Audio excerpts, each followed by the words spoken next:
Immediate পরে কয়েক সপ্তাহ পরেই তো হুনাইনের যুদ্ধ হয়েছিল। তো এই হুনাইনের যুদ্ধে অনেক ওয়ার বুটিজ মুসলমানদের করতলগত হয়েছে, মানে অনেক গানিমাত, অনেক সম্পদ ওনারা যুদ্ধ শেষে যুদ্ধলব্ধ সম্পদ হিসেবে পেয়েছিলেন। 24,000 উট। কত? 24,000 উট, প্রায় 40,000 ভেড়া। এত পরিমাণ গনিমত যখন রাসূল সাল্লাল্লাহু আলাইহি ওয়াসাল্লাম পেলেন, তিনি এগুলো বন্টন করতে শুরু করলেন। কিন্তু রাসূল সাল্লাল্লাহু আলাইহি ওয়াসাল্লাম তিনি বন্টন করতে চেয়ে আনসারী সাহাবীদেরকে, অর্থাৎ মদিনার যে সাহাবারা, তাদেরকে কিছুই দিলেন না, বরং তিনি মক্কার সাহাবাদেরকে দিলেন, অন্যান্য গোত্রের লোকদেরকে দিলেন, আশেপাশের সবাইকে দিলেন, কিন্তু দিলেন না কাদেরকে? আনসারী সাহাবীদের। ফলে এত বিশাল ওয়ার বুটিজ, এর মধ্যে থেকে কিছুই আনসারীরা পেল না। ওনাদের মধ্যে ক্ষোভের জন্ম নিল, ওনাদের মধ্যে একটু অসন্তোষ তৈরি হলো, ক্ষোভের জন্ম হলো, এবং ক্ষোভ থেকে ওনারা সমালোচনা করতে আরম্ভ করলেন আল্লাহ রাসূল সাল্লাল্লাহু আলাইহি ওয়াসাল্লাম। এবং সমালোচনা করতে করতে এটা এমন পর্যায়ে চলে গেল, এক পর্যায়ে তারা বলতে আরম্ভ করলো যে আমরা ওনার জন্য জান দিলাম, জীবন দিলাম, আজকে উনি এত সম্পদ পেয়ে সব নিজ এলাকার লোকদের মাঝে বন্টন করে দিল, এটা কি ঠিক করলো উনি? আল্লাহ তাআলা আল্লাহর নবীকে ক্ষমা করুন, আল্লাহ তার রাসূলকে ক্ষমা করুন। মানে কেমন যেন রাসূল একটা ভুল করে ফেলছেন, রাসূল সাল্লাল্লাহু আলাইহি ওয়াসাল্লাম আমাদেরকে দিতে বাধ্য ছিলেন, এটা যেহেতু দেন নাই, আল্লাহ তার রাসূলকে ক্ষমা করুক, এরকম একটা কথা তারা বলে ফেলতেন। তো এটা তো অনেক বড় কথা।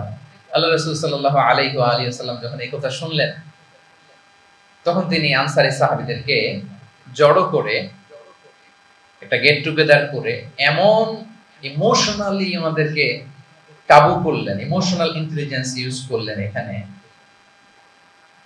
তারা এসেছিল ক্ষোভ নিয়ে, অসন্তোষ নিয়ে, পরে সবাই কান্না করে রাসূল সাল্লাল্লাহু আলাইহি ওয়াসাল্লামের কাছে ক্ষমা চেয়ে সেই মজলিস থেকে উঠতে বাধ্য হয়েছে।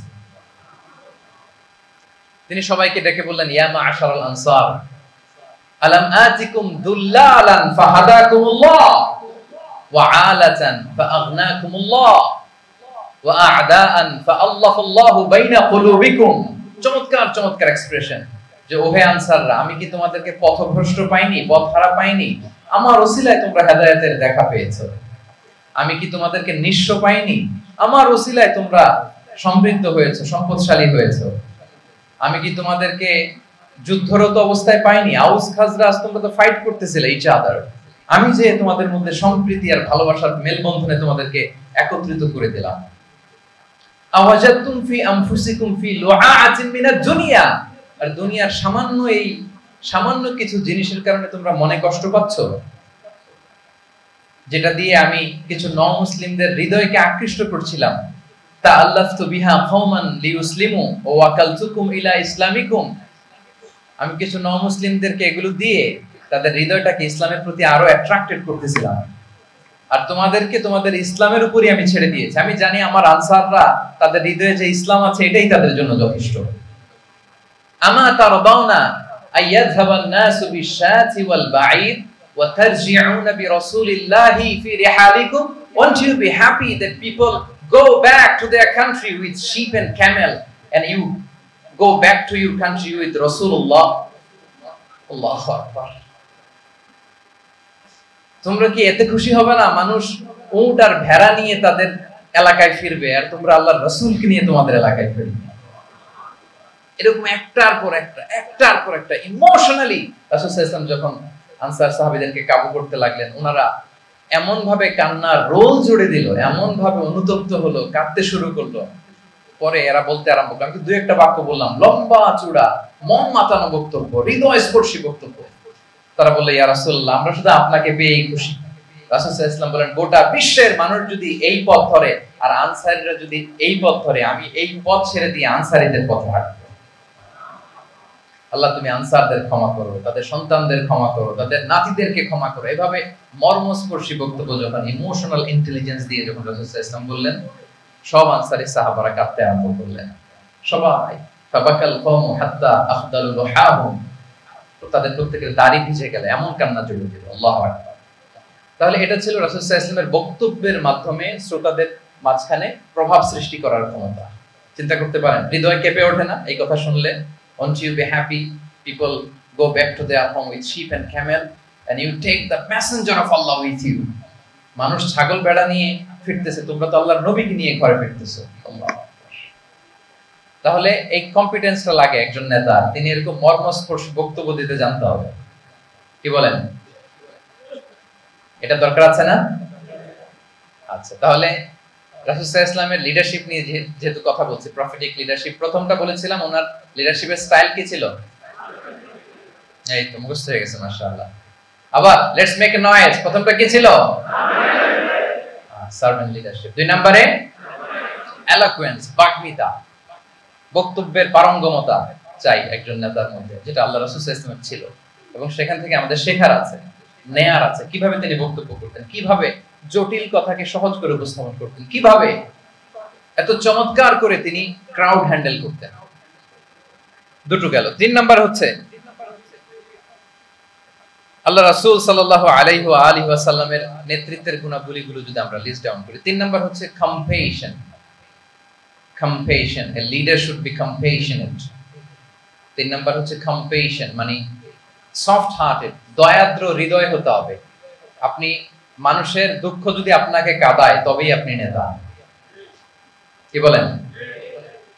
মানুষের দুঃখ দেখে, কষ্ট দেখে যদি আপনার মধ্যে কান্না আসে বুক ফেটে, তবেই আপনি নেতা।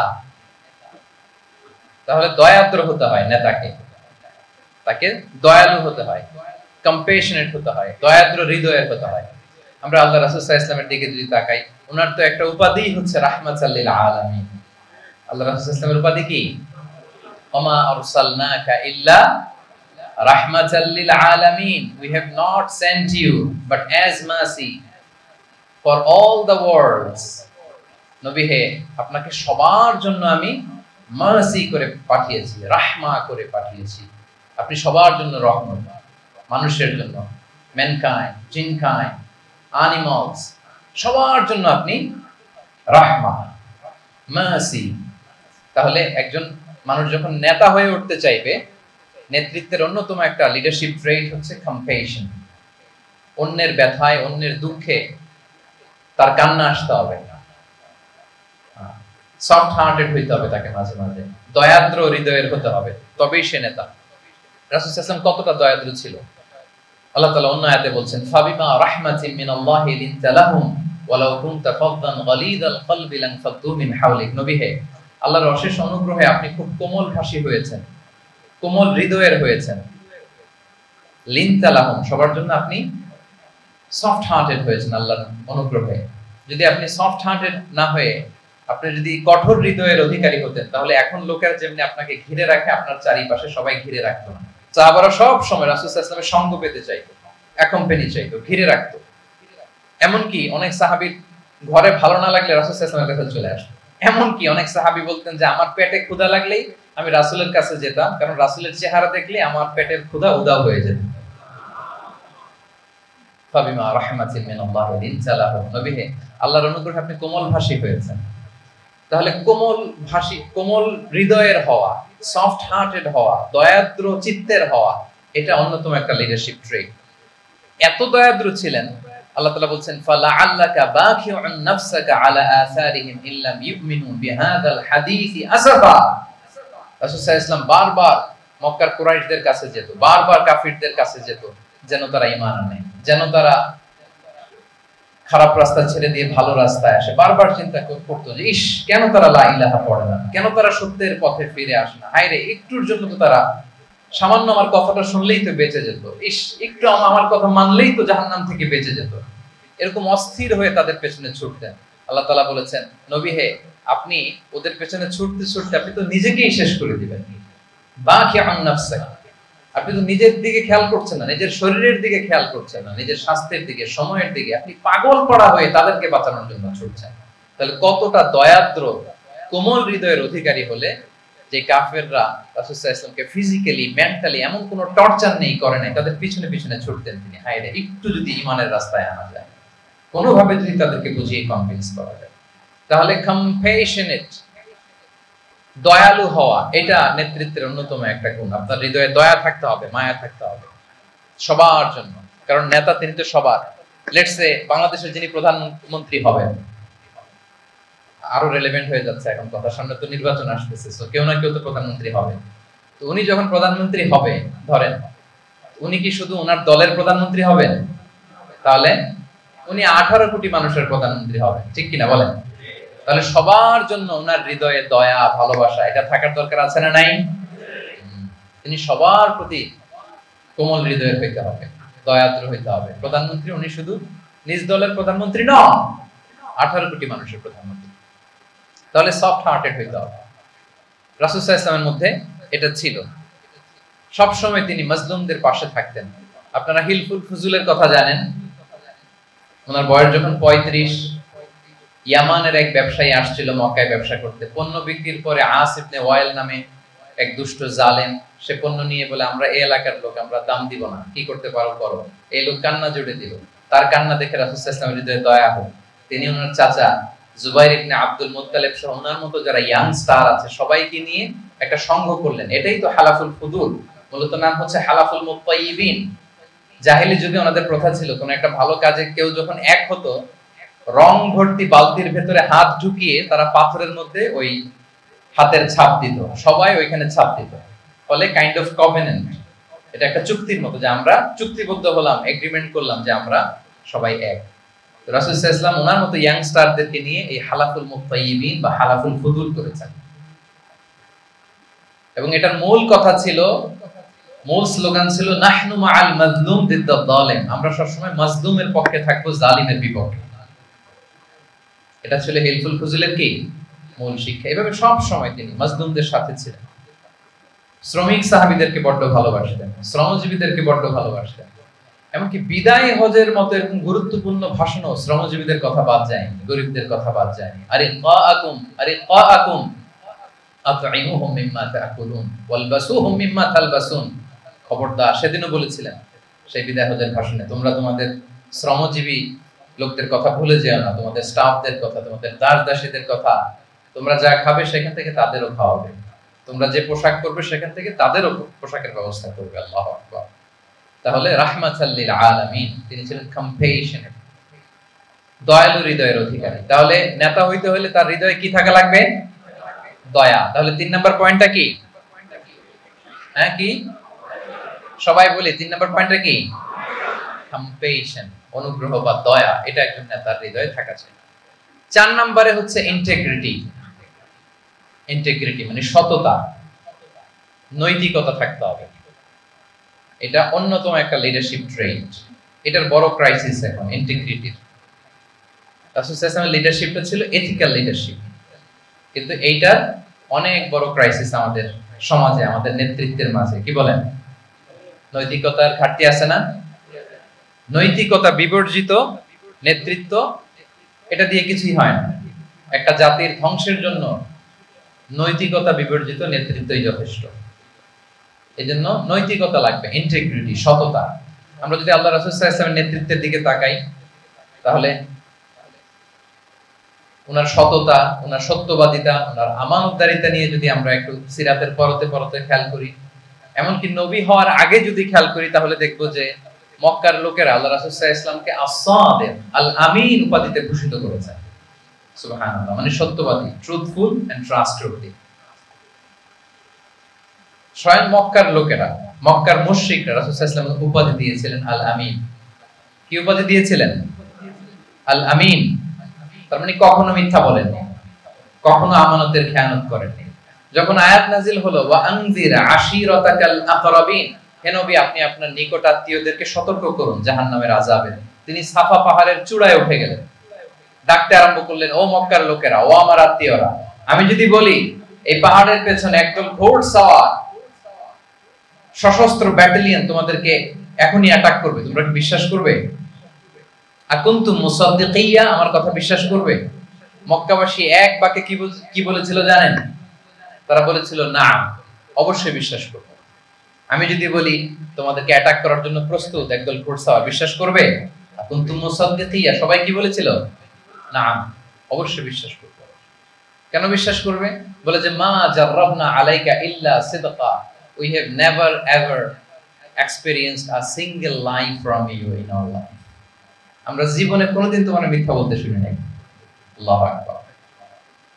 তাহলে দেখেন এই বাক্যটার ওজন কত দেখেন, মা জাররাবনা আলাইকা ইল্লা সিদকান, আমরা কখনো তোমার থেকে মিথ্যা শুনি নাই। তার মানে এক বাক্যে রাসূল সাল্লাল্লাহু আলাইহি ওয়াসাল্লামের বিগত 40 বছরের হিস্ট্রি ফুটে উঠছে। কি বলেন?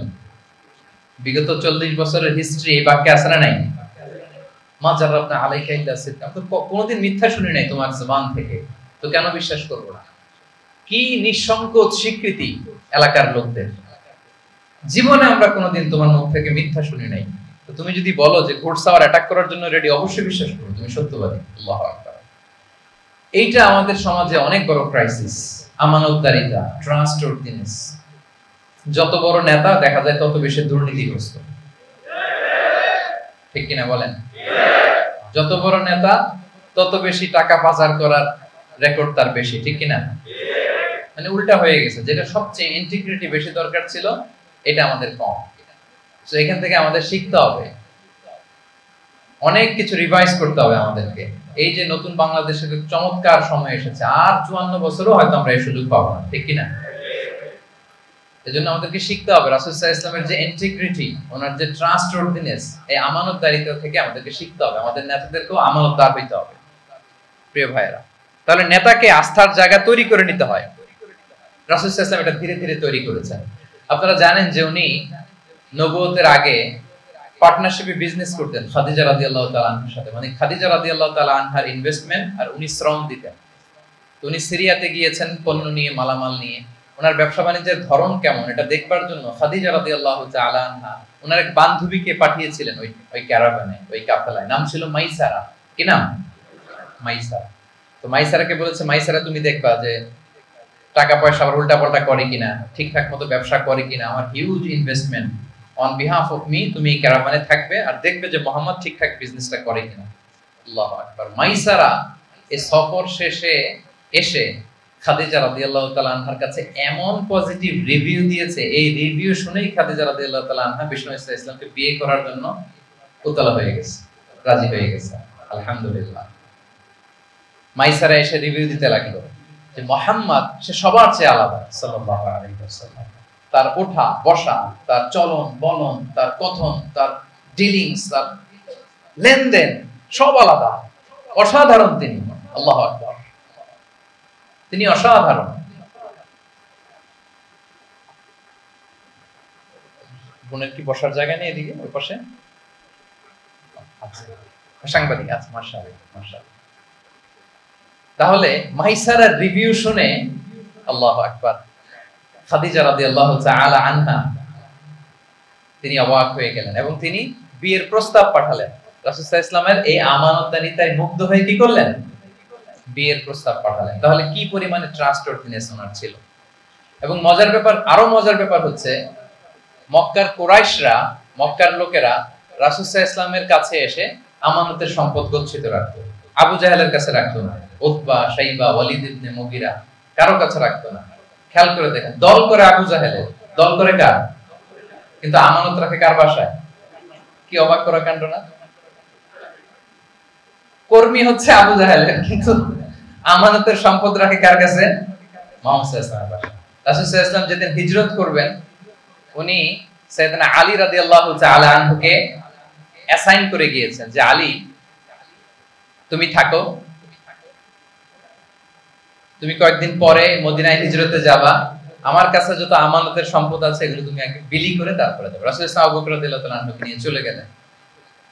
আলী রাদিয়াল্লাহু তাআলা আনহু টানা 3 দিন লেগেছে যে ডিপোজিটগুলো রাসূল সাল্লাল্লাহু আলাইহি ওয়াসাল্লামের কাছে ছিল, আমানতের যে জিনিসগুলো ছিল এগুলো বন্টন করতে সাইয়েদনা আলী রাদিয়াল্লাহু তাআলা আনহু 3 দিন সময় নিয়েছেন। 3 দিন। এত পরিমাণ আমানতের সম্পদ রাসূল সাল্লাল্লাহু আলাইহি ওয়াসাল্লামের কাছে ছিল। আল্লাহু আকবার। তাহলে এই আমানতদারিতা, সততা, অনেস্টি, ট্রাস্টওয়ার্থিনেস এটা অনেক জরুরি নেতৃত্বের জন্য। নেতা হতে চাইলে তাকে আমানতদার হতে হবে। যদি একজন ট্রু লিডার কেউ হতে চায়, তার মধ্যে আমানতদারিতা চাই। কি চাই? আমানতদারিতা। তাহলে ইন্টিগ্রিটি। 4 নাম্বার পয়েন্ট কি ছিল? ইন্টিগ্রিটি। আপনারা বোরিং হচ্ছেন না তো? কষ্ট হচ্ছে? আচ্ছা, 5 নম্বরে হচ্ছে good interaction with followers. Good interaction with followers মানে নেতা তার ফলোয়ারের সাথে কি লাগবে?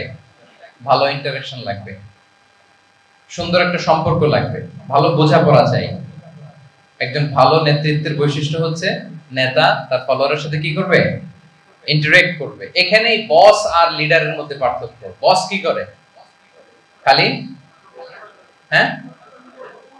হুকুম, অর্ডার করে শুধু। বসের কাজ হচ্ছে এই ডুজ এন্ড ডোন্টস বলে দেয়, এইটা করা যাবে ওইটা করা যাবে, মানে অর্ডার করে, ডিরেক্ট করে। কিন্তু লিডার কি করে? গাইড করে, মেন্টরিং করে, ইন্সপায়ার করে, মোটিভেট করে। So here is the difference between leader and boss. তাহলে বসই হওয়া যাবে না, নেতা হইতে চাইলে বসই হওয়া যাবে? You have to interact with your followers. আপনার ফলোয়ারের সাথে ইন্টারঅ্যাকশন লাগবে, তবেই আপনি নেতা। আমরা দেখি রাসূল সাল্লাল্লাহু আলাইহি ওয়াসাল্লামের কেমন ইন্টারঅ্যাকশন ছিল। রাসূল সাল্লাল্লাহু আলাইহি ওয়াসাল্লাম যে কোনো বড় ডিসিশনে সাহাবাদের সাথে কনসালটেশন করতেন, পরামর্শ করতেন, তারপরে সিদ্ধান্ত নিতেন। ওয়া শাবিরহুম ফিল আমর, এই আয়াতের ভিত্তিতে তিনি সবার সাথে কি করে নিতেন? সাহাবাদের সাথে পরামর্শ করে নিতেন। আপনারা দ্বিতীয় হিজরির যে বদরের যুদ্ধের কথা জানেন, বদরের প্রান্তরটা মদিনা থেকে প্রায় 130 কিলো দক্ষিণ পশ্চিমে। তো ওখানে গেলেন মদিনা থেকে। তিনি যাওয়ার পরে এক জায়গায় তিনি সেনা ক্যাম্প স্থাপন করলেন। স্থাপন করার পরে হাব্বাব ইবনুল মুনজির রাদিয়াল্লাহু তাআলা আনহু তিনি জিজ্ঞেস করেন, ইয়া রাসূলুল্লাহ, এই যে আপনি এই জায়গায় বদরের প্রান্তরে সেনা শিবির স্থাপন করলেন, সেনা ক্যাম্প স্থাপন করলেন, এটা কি আল্লাহর দেখিয়ে দেয়া কোনো জায়গা নাকি আপনার ইচ্ছায়? তিনি বললেন, আমানজিলান আনজালাকাল্লাহু লাইসা লানা আন নাতাকদ্দামাহু ওয়ালা নাতাআখারা আনহু। এটা কি একেবারে ফিক্সড আল্লাহর পক্ষ থেকে ওহী যে এখানেই সেনা শিবির স্থাপন করতে হবে, নাকি আমহু আর রাই ওয়াল হারব ওয়াল মাকিদা, নাকি এটা যুদ্ধের কৌশল হিসেবে আপনি নিজ থেকে করেছেন? রাসূল সাল্লাল্লাহু আলাইহি ওয়াসাল্লাম বললেন, না, এটা কোনো ওহী না। আমার কাছে মনে হয়েছে, আমার যে অ্যানালিসিস, আমার মনে হয়েছে বদরের যুদ্ধে এখানেই আমাদের পজিশনিংটা হইলে ভালো হয়। হাব্বাব বিন মুনজির রাদিয়াল্লাহু তাআলা বললেন, না, ইদান লাইসা হাযা বিমানজিল ইয়া রাসূলুল্লাহ, তাহলে এইখানে যদি আপনার নিজ থেকে আপনি এটা ডিসাইড করেন, আমি আপনার অনুমতি ক্রমে বলতে চাই ইয়া রাসূলুল্লাহ, এটা সুন্দর জায়গা হয়নি। সুন্দর জায়গা হয়নি? তাহলে কোথায়? হাব্বাব বললেন, ওইখানে, ওই যে বদরের একটা কুয়া আছে, এখানে পানির সোর্স আছে, আমরা যদি ওইখানে একটা ব্লকেট দিয়ে দাঁড়াতে পারি, তাহলে কুরাইশরা এসে আর পানি খেতে পারবে না, ওরা পানি না খেয়েই মরবে, যুদ্ধেও মরবে, পানির অভাবেও মরবে। আল্লাহু আকবার। এক মুহূর্ত দেরি করলেন না রাসূল সাল্লাল্লাহু আলাইহি ওয়াসাল্লাম। এই অপিনিয়ন পাওয়ার সাথে সাথেই বললেন, এই সেনা ক্যাম্প এখান থেকে উঠে হাব্বাব যেখানে বলেছে ওইখানে যে সেনা শিবির স্থাপন করো। এক সেকেন্ডও দেরি করেন নাই। তাহলে কোনো ইগোইস্টিক ঝামেলা ছিল না, ভেরি অ্যাকোমোডেটিভ ছিলেন রাসূল সাল্লাল্লাহু আলাইহি ওয়াসাল্লাম। আমরা অনেক সময় নতুন কোনো কথা শুনলে, কোনো রিফর্ম শুনলে, শ্রোতাদের মধ্যে থেকে কিছু একটা শুনলে আটকে উঠি, চেঞ্জ করতে চাই না, রিজিড হয়ে থাকে। এই রিজিডিটি রাসূল সাল্লাল্লাহু আলাইহি ওয়াসাল্লাম ছিল না, ভেরি অ্যাকোমোডেটিভ ছিলেন, ইজিলি ওপেন আপ করতে পারেন। মুহূর্তেই বলেন, ঠিক আছে, আমি যেখানে করেছি আসলে ঠিক হয় না। হাব্বাব যেখানে বলেছে সবাই ওখানে যে সেনা ক্যাম্প স্থাপন করো। আল্লাহু আকবার। উনি চাইলে বলতে পারতেন, এই হাব্বাব, তুমি কি আমার চেয়ে বেশি বুঝো? আমি তো নবী, তুমি আমার উম্মাহ, আমার কাছে ওহী আসে। কোন ধরনের আর্গুমেন্টে না, যে সরাসরি রাসূল সাল্লাল্লাহু আলাইহি ওয়াসাল্লাম এটাকে মেনে নিলেন। আল্লাহু আকবার। তাহলে এই যে ইন্টারঅ্যাকশন, দেখেন কত চমৎকার ইন্টারঅ্যাকশন ছিল সাহাবীদের সাথে রাসূলুল্লাহ সাল্লাল্লাহু আলাইহি ওয়াসাল্লাম। তাহলে good interaction with your followers, এটা জরুরি। আমরা যদি খন্দকের ঘটনা দেখি, খন্দকের যে পরীক্ষা খনন করা হয়েছিল, এটা কিন্তু কোনো মদিনার বা মক্কার কোনো আরাবিয়ান সাহাবাদের কাছ থেকে এই পরামর্শ আসেনি। এসেছে কার কাছ থেকে? সালমান আল ফারিসি। বাড়ি কই? সেই ইরান, ইয়ামান, ইরান। হি ওয়াজ পার্সিয়ান, উনি ইরান থেকে আসছে। ফারিসি, সালমান আল ফারিসি, পারস্য থেকে আসা। ওনার কথা অনুযায়ী তিনি বলেছেন, এবং বলেছেন সালমানু মিন্না আহলাল বাইত, ওনাকে আহলে বাইতের স্ট্যাটাস তিনি দিয়েছেন। আল্লাহু আকবার। তাহলে ইজিলি তিনি সাহাবীদের কাছ থেকে চমৎকার অপিনিয়ন আসলে সেটাকে পিক করতেন, এবং তাদের সাথে চমৎকার ইন্টারঅ্যাকশন ছিল। সাহাবীদের সাথে, ফলোয়ারদের সাথে ওনার কতটা গভীর ইন্টারঅ্যাকশন ছিল, ছোট্ট একটা হাদিস বলে, হাদিসটা সহিহ মুসনাদে আহমদ ইবনে হাম্বলে এসেছে, আমি এই পয়েন্টটা শেষ করছি। রাসূল সাল্লাল্লাহু আলাইহি ওয়াসাল্লামের যুগে এক সাহাবী ছিল, তার নাম ছিল জাহির ইবনে হারাম আল আশজাঈ। জাহির, সাহাবীর নাম কি? সবাই বলুন, কি নাম? জাহির রাদিয়াল্লাহু তাআলা। উনি মদিনায় থাকতেন না, উনি মরুপল্লীতে থাকতেন, মানে বেদুইন ছিলেন আর কি। মদিনা তো শহর, সিটি, উনি সিটিতে থাকতেন, উনি থাকতেন মরুপল্লীতে। ওখানে তিনি অর্গানিক ফলমূল, শাকসবজি চাষ করতেন। রাসূল সাল্লাল্লাহু আলাইহি ওয়াসাল্লাম ওনার এই অর্গানিক ফলমূল আর শাকসবজি খুব পছন্দ করতেন। ফলে উনি প্রায় সেই মরুপল্লী থেকে রাসূল সাল্লাল্লাহু আলাইহি ওয়াসাল্লামের জন্য অর্গানিক ফ্রেশ ফ্রুট আর শাকসবজি মদিনায় নিয়ে আসতেন, এবং এগুলো ফ্রিতে দিতেন রাসূল সাল্লাল্লাহু আলাইহি ওয়াসাল্লামকে অ্যাজ এ গিফট। উপহার হিসেবে রাসূল সাল্লাল্লাহু আলাইহি ওয়াসাল্লামকে মরুপল্লী থেকে চাষ করে আনা ফলমূল, শাকসবজি দিতেন, আর কিছু শাকসবজি ফলমূল তিনি মদিনার বাজারে বিক্রি করতেন। তো একবার তিনি এসে রাসূল সাল্লাল্লাহু আলাইহি ওয়াসাল্লামকে অর্গানিক এই ফ্রুট গুলো দিয়ে বাকিগুলো মদিনার বাজারে বিক্রি করতেছেন। রাসূলুল্লাহ সাল্লাল্লাহু আলাইহি ওয়াসাল্লাম বাজার ভ্রমণে গেলেন, যে দেখে ওই তো জাহের, উনি আবার কানা রাজুলান তামিমান, একটু কুৎসিত দেখতে, একটু খাটো কুৎসিত শ্যামবর্ণের ছিলেন। তো ওনাকে দেখেই রাসূল সাল্লাল্লাহু আলাইহি ওয়াসাল্লাম পিছন থেকে এরকম ঝাপটে ধরলেন, পিছন থেকে হাগ করলেন আর কি। তো পিছন থেকে যখন ঝাপটে ধরলেন, উনি তো দেখতে পারতেছেন না কে ধরলো। উনি বলে মান হাদা আরসিলনি, এই ছাড়ো ছাড়ো, কে কোন লোক আমারে ধরলো, ছাড়ো ছাড়ো করে অস্থির। যখন পিছনে ফিরে দেখে আল্লাহ রাসূল সাল্লাল্লাহু আলাইহি ওয়াসাল্লাম, এখন আর ছাড়াছাড়ি করেন, এখন ওনার পিঠটা রাসূল সাল্লাল্লাহু আলাইহি ওয়াসাল্লামের বুক মোবারকের দিকে আরো লাগাই দিচ্ছে এইভাবে। সুবহানাল্লাহ। এতক্ষণ বলে এই কে, ছাড়ো ছাড়ো, যখন দেখে রাসূল সাল্লাল্লাহু আলাইহি ওয়াসাল্লাম এখন আর তাড়াহুড়ো করতেছে না, এখন ওনার পিঠটা রাসূল সাল্লাল্লাহু আলাইহি ওয়াসাল্লামের বুক মোবারকের সাথে আরো ঠেলে দিচ্ছে। রাসূল সাল্লাল্লাহু আলাইহি ওয়াসাল্লাম এবার মজার ছলে বললেন, মাইয়াশতারি হাযাল আবদ, ফান করে বলতেছেন, এই একটা দাস আছে আমার কাছে, এই লোকটাকে কে কিনবে, আমি বেচবো, কে কিনবে? জাহের রাদিয়াল্লাহু তাআলা আনহু বলেন, ইয়া রাসূলুল্লাহ ইদান ওয়াল্লাহি তাজিদুনি কাসিদান, আমি কালো মানুষ, আমি সস্তা মানুষ, আমারে বেচলে বেশি দাম পাবেন না, আমি তো সস্তা মানুষ ইয়া রাসূলুল্লাহ। রাসূল সাল্লাল্লাহু আলাইহি ওয়াসাল্লাম বললেন, আনতা লাস্তা ইনদাল্লাহি কাসিদ ইয়া জাহির, হে জাহির তুমি আল্লাহর কাছে সস্তা নও, আনতা ইনদাল্লাহি গালি, তুমি আল্লাহর কাছে বড় দামি। আল্লাহ আকবার। হে জাহির, তুমি, তোমার স্কিন ব্রাইট কালার না, তুমি কুৎসিত, তুমি দুনিয়াতে সস্তা হতে পারো, কিন্তু আমার আল্লাহর দরবারে তুমি কবু সস্তা নও, আনতা ইনদাল্লাহি গালি, আল্লাহর কাছে তুমি বড় দামি। দেখেন ইন্টারঅ্যাকশন কোন মাত্রায় গেলে পিছন থেকে যে এরকম হাক করা যায়, ঝাপটে ধরা যায় এক সাহাবীকে, সুবহানাল্লাহ।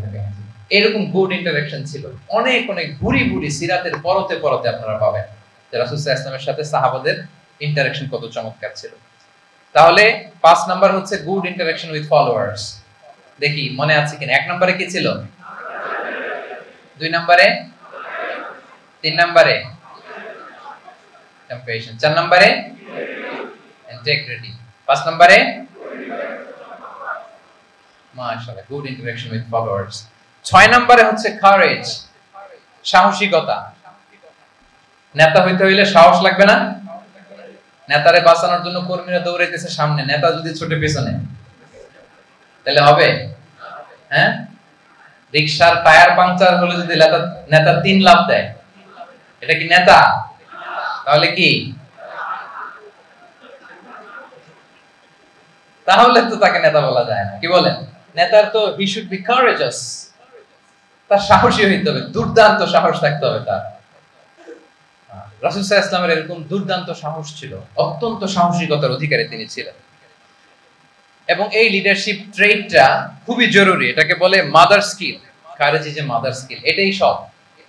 এই হিম্মত লাগবে। আর রাজুলু যু হিম্মা ইউহিল উম্মাহ, যার হিম্মত আছে সেই জাতিকে জাগাতে পারে, ঠিক কি না?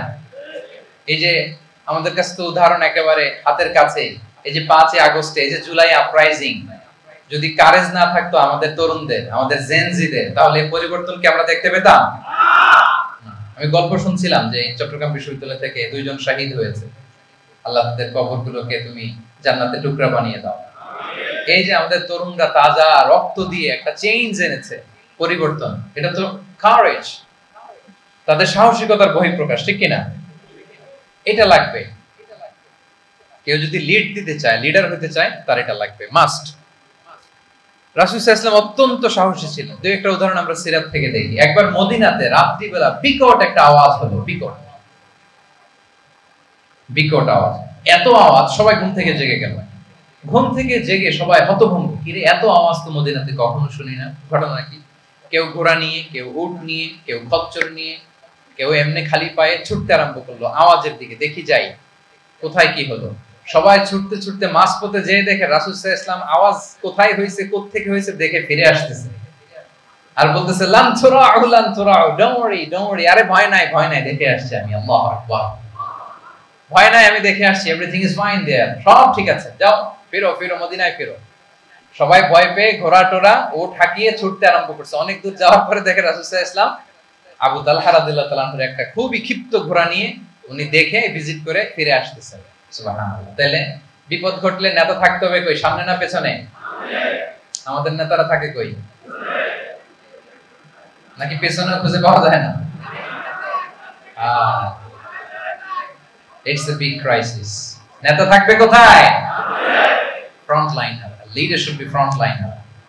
উনি তো লিড দিবে, নেতৃত্ব দিবে। এখন ওনার যদি খুঁজে পাওয়া না যায় তাহলে থাকবে কিছু? এই যে শিখতে হবে আমাদের, যেমনটা রাসূল সাল্লাল্লাহু আলাইহি ওয়াসাল্লাম করলেন। বিকট আওয়াজ, উনি আগে চলে গেছে, কাউকে না বলে দেখে টেকে চলে আসতেছে। আল্লাহু আকবার। হুনাইনের যুদ্ধে এক পর্যায়ে মুসলমানরা পর্যদুস্ত হয়ে যাচ্ছিল, আপনারা অনেকে জানেন। To make the long story short, পুরো ঘটনাটা আমি আনবো না। সাহাবারা দিক বিদিক ছুটতে আরম্ভ করলো, পাহাড়ের উপর থেকে এমন প্রবল বেগে তীর ছোড়া হচ্ছিল, সাহাবারা টিকতে পারছিলেন না, কেউ এদিকে কেউ এদিকে। রাসূল সাল্লাল্লাহু আলাইহি ওয়াসাল্লাম এই তীর তলোয়ারকে উপেক্ষা করে সামনে যেয়ে দাঁড়ালেন ঢালের মতো, আর বললেন, আনা নবিয়্যু লা কাযিব, আনা ইবনে আব্দুল মুত্তালিব। এই সাহাবারা, আনা নবিয়্যু লা কাযিব, আমি সত্য নবী, আমার দিকে ফেরো। I am the grandson of Abdul Muttalib, আমি দাঁড়িয়ে আছি, ফেরো।